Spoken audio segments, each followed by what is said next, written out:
वो खामोश हो गया, लेकिन उसके चेहरे पर फिक्रमंदी की अलामात वाज़ेह थी। चाउ की गाड़ी बैंकॉक की गैर मसरूफ सड़कों को छोड़कर दोबारा मसरूफ इलाके में दाखिल हो रही थी।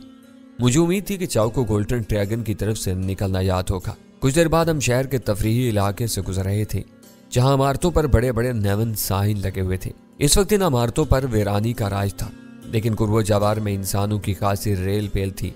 लोगों को एक दूसरे से कोई सरोकार नहीं था, सब अपनी धुन में चले जा रहे थे। मास्टर, आगे बाएं हाथ पर 5वां कमला आएगा। चाउ ने मुझे आगाह किया। मैं वहां से गाड़ी सुस्त रफ्तारी से गुजारूंगा, जगह अच्छी तरह देख लेना।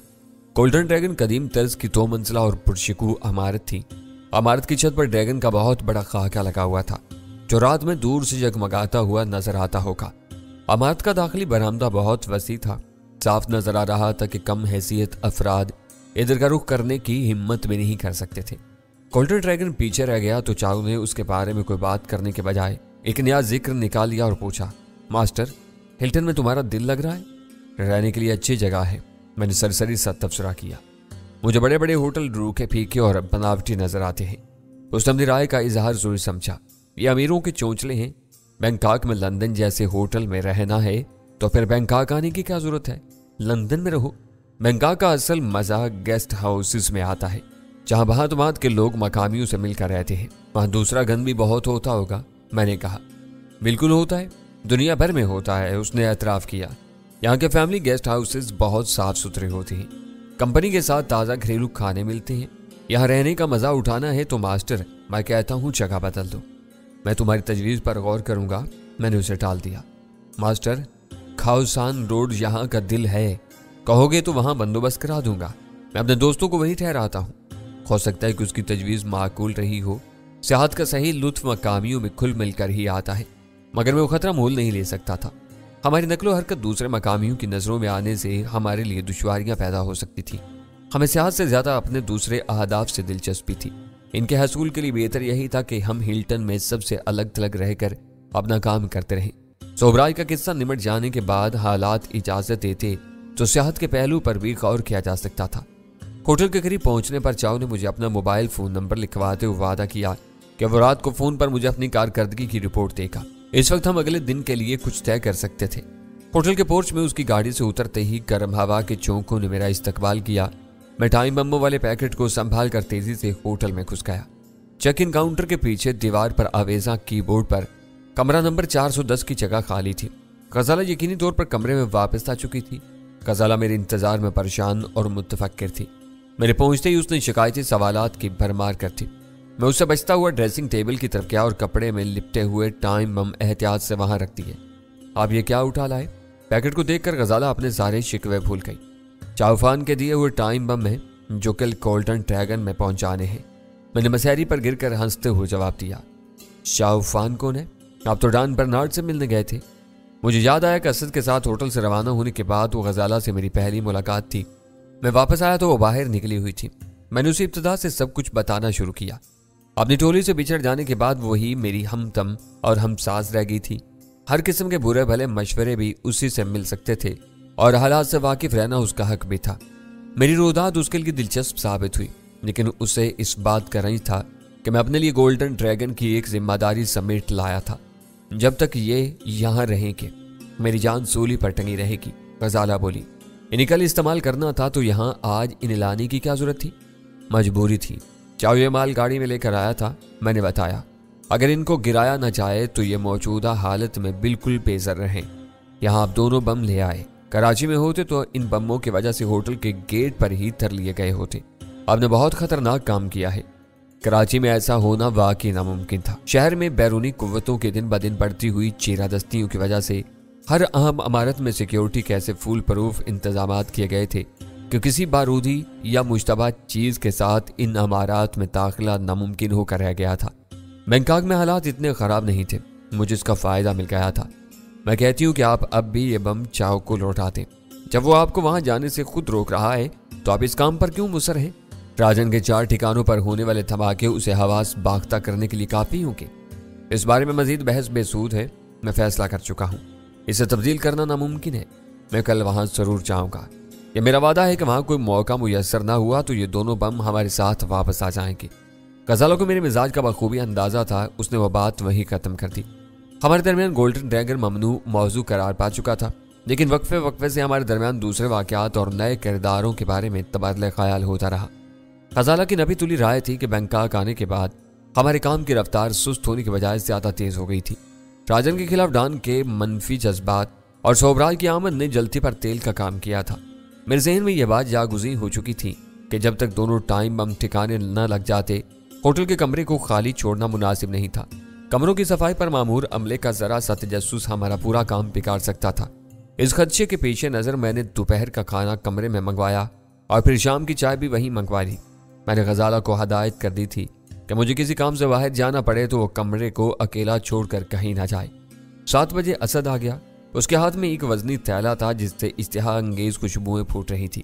کمرے میں آتے ہی اس نے وہ تھیلا میز پر رکھ دیا۔ تم یہ کیا اٹھا لائے؟ سلام دعا کے بعد غزالہ نے اس سے سوال کیا۔ امپیریل تارا ہوٹل سے ڈنر کا ساز و سامان لے کر آیا ہوں، اس نے مسکراتے ہوئے جواب دیا۔ مجھے وہاں کے کھانے بہت پسند ہیں۔ جبری تجرد کی 2 سالہ زندگی گزار کر میں نے صرف یہ دریافت کیا ہے کہ بینکاک میں ہم لوگوں کے مطلب کے کھانے کہاں کہاں ملتے ہیں۔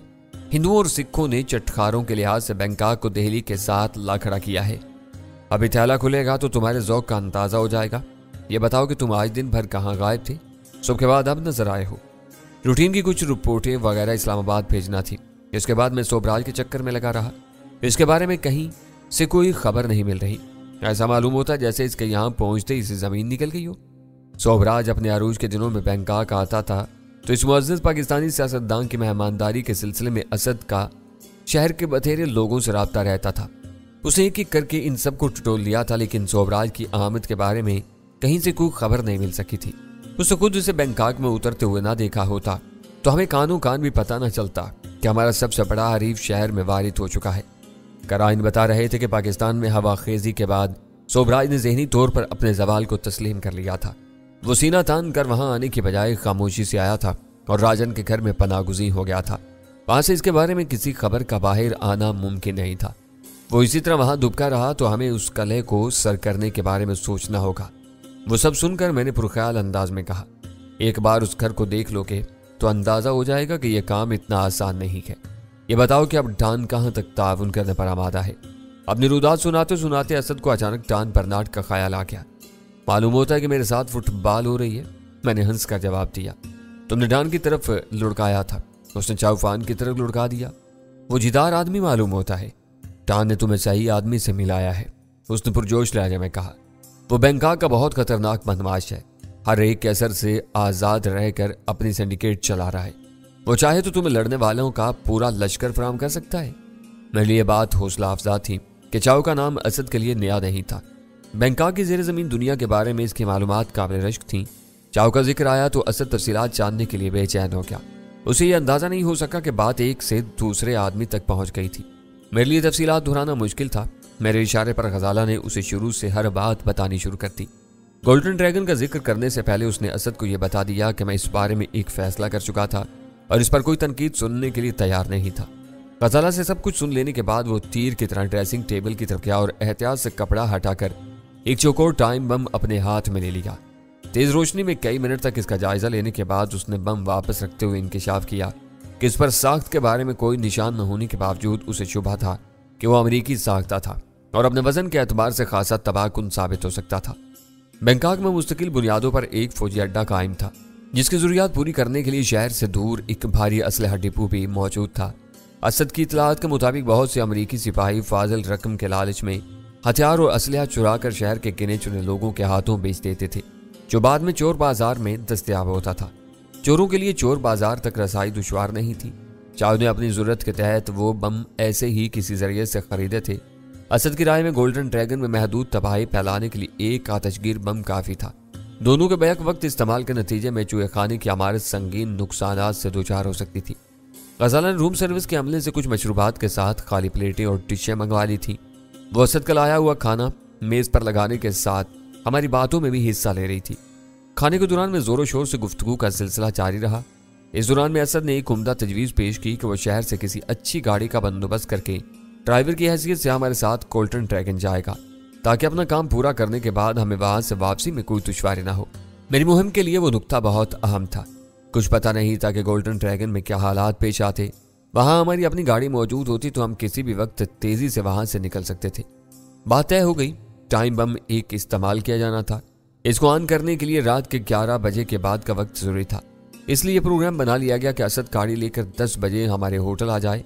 वहां से गोल्डन ड्रैगन का फासला ज्यादा नहीं था। असद हंसमुख और खुश इखलाक आदमी था। वक्त गुजरने के साथ उसके साथ हमारी ज़हनी हम आहंगी में इजाफा होता जा रहा था। इसे भी हमारे कमरे में घर का सा माहौल मिल रहा था। वो जमकर हमारे साथ बैठा बातें करता रहा। 2 साल जमूद के बाद कोई बड़ा काम शुरू होने की वजह से वो खासा पुरजोश नजर आ रहा था और हमें दरपेश मुहिम के हर पहलू पर बारीक बीनी के साथ बात कर रहा था। खाने के बाद चाय का दौर चला। 11 बजे वो रुखसत हो गया।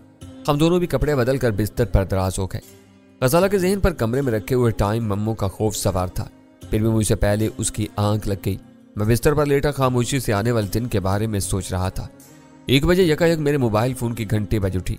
गजाला की नींद में खलल पड़ने के खौफ से मैंने जल्दी से फोन उठाया, लेकिन वो बेचैन हो चुका था। इस वक्त मेरे जहन पर इस मुतवक्का तसादुम के मसाइल सवार थे जो राजन और सोबराज के साथ होने वाला था। 1 घंटे बजकर फोन बंद होने से मुझे तशवीश होने लगी। न जाने वो कौन था जो इतनी रात गए मुझे हरासा करना चाह रहा था। मैंने बटन दबाकर कॉल करने वाले का फोन नंबर देखा और मेरी हड्डियां तक सुलग उठी। स्क्रीन पर अव्वल खान का फोन नंबर मेरा मुंह चढ़ा रहा था। वह नंबर इस वक्त वीरा के इस्तेमाल में था। वो अमेरिका में बैठी हुई थी मगर अपनी हरकतों से बाज नहीं आ रही थी। उसे अंदाजा था कि वो हमारे सोने का वक्त था। इसने जानबूझकर हमारे आराम में खलल अंदाज होने की कोशिश की थी। वो अपनी रात की नींद पूरी कर चुकी थी, दोबारा मुझे सताने की कोशिश कर सकती थी। मैंने फोन बंद करके तपाई पर रख दिया। रात गुजर गई। अगला दिन पुरसुकून अंदाज में शुरू हुआ। असद को शाम गाड़ी लेकर हमारे पास आना था। सुबह उसने चक्कर लगाने के बजाय फोन करने पर इक्तिफा किया। दोपहर को चाव का फोन आया और उसने इतला दी कि गमलों में बीज उगाने के लिए उसने अपने 4 होशियार मालियों को मामूर कर दिया था। उसने झिझकते हुए मेरे प्रोग्राम के बारे में सवाल किया। मैंने खुश्क लहजे में उसे बता दिया कि इसमें कोई तब्दीली नहीं हुई थी। 5वां गमला मेरा था। आदमी मसरूफ हो तो वक्त इतनी तेजी से गुजरता है कि इसका अंदाजा नहीं हो पाता। इंतजार में वही लम्हात इतने तवील हो जाते हैं कि एक एक पल गुजारना दुश्वार हो जाता है। दिन ढलने के साथ मेरे आसाब पर हल्की सी बेचैनी सवार होती जा रही थी जो इंतजार के तनाव का नतीजा था। इस दौरान में गजाला ने मुझे याद दिलाया कि मैंने गोल्डन ड्रैगन में एक बम इस्तेमाल करने का इरादा किया था। दूसरे बम को इससे पहले कहीं छुपाना जरूरी था। इसे कमरे में छोड़ने का खतरा मोल नहीं लिया जा सकता था। वो मसला बहुत अहम था। चंद लम्हों के लिए मैं चकरा कर रह गया। इस वजनी बम को बिला वजह साथ लेकर घूमना मुनासिब नहीं था। अचानक मेरे ज़हन में इस मसले का हल आ गया। इस रात असद की लाई हुई गाड़ी हमारे इस्तेमाल में होनी थी। फाजल बम इसमें छोड़ा जा सकता था। बाद में असद वो बम अपने साथ लेकर महफूज कर लेता। जरूरत पेश आने पर उसे दोबारा इस्तेमाल किया जा सकता था। 9 बजे हम दोनों ने गोल्डन ड्रैगन जाने के लिए तैयारी शुरू कर दी। गजाला पाकिस्तान में हमेशा पाकिस्तानी लिबास में रहती थी। वो बाजार गई थी तो अपने लिए कुछ कमीजें और पतलूनें भी खरीद लाई थी। वो कपड़े जेब तन करने के बाद गजाला की सज धजी निराली थी। स्याह रंग फूलों वाले लिबास और गले में अस्काफ के साथ वो पाकिस्तानी तो क्या एशियाई भी नहीं लग रही थी। रही सी कसर थोड़े से मेकअप ने पूरी कर दी थी। मैंने उसे देखा और देखता ही रह गया। क्या मेरे सर पर सींग निकल आए हैं जो मुझे इतने गौर से घूरे जा रहे हैं? उसने मेरी शौक और तेज नजरों से बेआराम होकर कहा, मैं ये देख रहा हूँ कि यहाँ आकर तुमने भी परपुर्जे निकाल ली हैं। इस वक्त तुम सरापा एक कयामत लग रही हो। ऐसा ना हो कि तुम्हारी वजह से वहां किसी से मेरी झड़प हो जाए। मुअज़्ज़ज़ और बावकार नजर आने के लिए यह सब जरूरी था। मेरी बिलवास्ता तारीफ पर उसने खुश होते हुए कहा, मैंने ये कपड़े खरीदे तो मेरे फरिश्तों को भी इल्म नहीं था कि आज मुझे आपके साथ गोल्डन ड्रैगन जाना पड़ेगा। गजाला बहरहाल औरत थी, जाती ज़ेबाइश उसका फितरी हक था, मगर मुझे मर्द होते हुए भी अपने लिबास पर खास तवज्जो देनी पड़ी। टाइम बम को अपने लिबास में छुपा कर ले जाने के लिए कोट का इस्तेमाल नागुज़ीर नजर आ रहा था। मैंने एक वजनी डिबिया कोट की अंदरूनी जेब में रखकर आईने में झोल वगैरह का जायजा लिया और इस रात सूट पहनने का फैसला कर लिया। असद अपने वादे के मुताबिक गाड़ी लेकर 10 बजे आ गया। इंटरकॉम पर उसकी आमद की इत्तला मिलते ही हमने कमरा छोड़ दिया। फाजल टाइम बम गजाला के वेंटी बैग में रख लिया गया था। असद ने हम दोनों को देखा और बेख्तियार मुस्कुरा दिया। अब कोई माई का लाल तुम दोनों को वहां से नहीं लौटा सकेगा। दोनों एक दूसरे की शान बढ़ा रहे हो। सफर मुख्तसर था। मैंने रास्ते में फाजल टाइम बम असद के हवाले कर दिया। जरा सी देर में हमारी गाड़ी गोल्डन ड्रैगन के सामने जा रुकी। बरामदे से एक पस्ता कामत आदमी लपक कर गाड़ी की तरफ आया और मेरी सम का दरवाजा खोलकर अदब से खड़ा हो गया। असद ने पेशावर ड्राइवर की तरह उतर कर गजाला का दरवाजा खोल दिया। हम दोनों उतर कर बरामदे की तरफ बढ़े। वहां मौजूद दरबान ने हमारे लिए दरवाजा खोला। मैंने बरामदे में घुसते ही ये नोट किया था कि कैसीनो में बड़े गमले कसरत से रखे हुए थे। दाखिली जीनों के करीब रखी हुई तख्ती से पता चला कि कैसीनो की ऊपरी मंजिल भरी हुई थी। वहां दाखिला बंद था। मैंने काउंटर से 2000 बात के टोकन खरीदे और गजाला के साथ हाल में दाखिल हो गया, जहां मखसूस बोझल माहौल में हर तरफ रकमों की बाजियां लगी हुई थी। वहां कार्ड्स और बिलियर्ड्स से लेकर मशीनों पर रकमें लग रही थी। हाल की फिजा में अल्कोहल और तंबाकू की तेज बू रची हुई थी। हाल मर्दों और औरतों से भरा हुआ था। साफ नजर आ रहा था कि वहां जोड़ों के अलावा पेशावर लड़कियों और औरतों की खासी तादाद भी मौजूद थी। हाल के कई गोशों में पौधों के गमले नजर आ रहे थे। ऐसा मालूम हो रहा था जैसे राजन को फूलों और पौधों के इस्तेमाल का खपत हो। एन मुमकिन था कि चाव ने इसी वजह से राजन के ठिकानों के लिए फूलों और गमलों के इस्तारे इस्तेमाल किए हों। मैं गजाला के साथ एक रोलेट मशीन पर रुक गया। वहां आने का जवाब पैदा करने के लिए काम करने से पहले कुछ रकम गिनवानी जरूरी थी। हम दोनों मशीन पर काफी देर तक मुख्तलिफ नंबरों पर टोकन लगाते रहे। हमारे सितारे यावर नहीं थे। टोकन तेजी के साथ खत्म होते रहे। तकरीबन पौन घंटे में हमारे हाथ खाली हो चुके थे। मैं हाल के दूर उफ्तादा गोशे की तरफ बढ़ गया, जहां मेजों पर लोग खोरो नोश में मसरूफ थे। एक खाली मेज पर कब्जा जमाने के बाद मैंने खूबरू वेट्रेस को मशरूबात का आर्डर दिया। मैं अपनी जेब में मौजूद वजनी टाइम बम की वजह से बहुत बेआरामी महसूस कर रहा था। मेरी नजरें कसीनों के वाशरूम की तलाश में चकरा रही थी। आखिरकार मुझे वाशरूम नजर आ गया। गजाला को मेज पर छोड़कर मैं तेजी से वाशरूम की तरफ बढ़ गया। वहां ऊंट में एक मुसल्ला मुहाफिज मौजूद था। मैं अंदर दाखिल हुआ तो मैदान बिल्कुल साफ था। मेरे सिवा अंदर कोई मौजूद नहीं था। मैं लम्हा भर के लिए वाश बेसन पर रुका। धड़कते हुए दिल के साथ अपनी जेब से टाइम बम निकाला। पलट कर देखा तो मैदान बिल्कुल साफ था। मैं अंदर आते हुए इन 2 गमलों को देख चुका था जो इन हदूद में करीने से रखे हुए थे। मैंने बम निकाल कर इसका सुर्ख बटन ऑन किया और बहुत तेजी से वो डिबिया गमले पर झुके हुए पत्तों के नीचे डाल दी। मैं सीधा होने भी ना पाया था कि अचानक एक आवाज ने मुझे हिला कर रख दिया। मिस्टर, तुमने वहां क्या रखा है? वो दुरुस्त आवाज सुनकर मेरा दिल उछल कर हल्के में आ गया। मैं पलटा तो बाहर वाला मुसल्ला चौकीदार अंदर आ चुका था। उसकी निगाहों में वाज़े तौर पर शकूक व शुबहात नजर आ रहे थे। क्या मुझे ससराहट की आवाज आई थी? बौखलाहट के आलम में मैंने उसे बताया, शायद इस कमरे में कोई चूहा घुसा हुआ है। चूहा? उसने हैरत से दोहराया और तेजी से आगे कमरे की तरफ बढ़ गया। मेरे लिए वो बहुत नाजुक लम्हात थे। चूहे की तलाश में मुहाफिज टाइम बम तक पहुंच जाता तो मेरे फरार की हर राह मसदूद हो सकती थी। वक्त बहुत कम था। मेरे पास इस मुहाफिज को खत्म करने के सिवा कोई चारा कार नहीं था। वो जानदार आदमी था, इसका गला घुटना आसान काम ना होता। दूसरी तरफ मुझे हर आन किसी जरूरतमंद की इधर आमद का थड़का लगा हुआ था। मेरे पास अंगूठी का जहर मौजूद था जो मेरा सबसे मौसर हथियार साबित हो सकता था। मैंने नगीने को हथेली के रुख पर घुमाया। जो ही मुहाफिज चूहा तलाश करने के लिए कमले पर चुका, मैंने कब से झपट कर उसकी बरहना गर्दन पर हाथ रख दिया। वो अपने मुंह से कोई आवाज निकाले बगैर उसी कमले पर ठेर हो गया जिसमें टाइम बम रखा हुआ था। वो फर्श से दीवारों तक सफेद टाइलों से मुज़य्यन एक काफी कुशादा कमरा था, जहाँ एक तरफ दीवार के साथ 6 बड़े बड़े वाश बेसन ठंडे और गर्म पानी की दोहरी टूटनियों के साथ लगे हुए थे।